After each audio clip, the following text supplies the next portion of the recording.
शेखपुरा से जदयू के निवर्तमान विधायक रणधीर कुमार सोनी ने आज सदर एसडीओ के कार्यालय कक्ष में जदयू के सिंबल पर जदयू उम्मीदवार के रूप में पर्चा दाखिल किया है। आज दिन भर अफवाहों का बाजार गर्म रहा कि रणधीर कुमार सोनी को जदयू से सिंबल नहीं मिला है, जिसके कारण मीडिया कर्मी भी दिन भर परेशान रहे। सदर एसडीओ सह निर्वाची पदाधिकारी ने सभी अफवाहों पर विराम लगा दिया है। शेखपुरा विधानसभा क्षेत्र के रिटर्निंग ऑफिसर ने कहा कि रणधीर कुमार सोनी ने जदयू प्रत्याशी के रूप में पर्चा दाखिल किया है और तीर छाप का सिंबल भी जमा किया है। एसडीओ के बयान के बाद सभी अफवाहों पर विराम लग गया है। दूसरी तरफ सीएम नीतीश कुमार ने रणधीर कुमार सोनी पर तीसरी बार भरोसा जताया है और भारी मतों से विजयी होने का आशीर्वाद भी दिया है।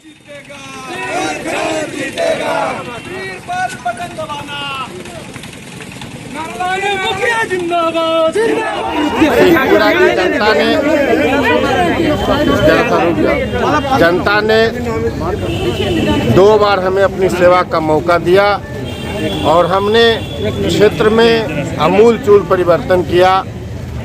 और पहली बार था कि सड़क, बिजली, पानी।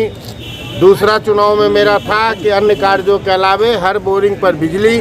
और इस बार हर खेत को पानी हमारे नेता ने ही कह दिया है। इसलिए शेखपुरा की जनता ने यदि हम पर पुनः भरोसा और विश्वास दिया और हमें अपना सेवक बनाया, तो मैं निश्चित रूप से जो सरकार का है लक्ष्य नीतीश कुमार जी का कि हर खेत को पानी देंगे, उसको हम पूरा करेंगे।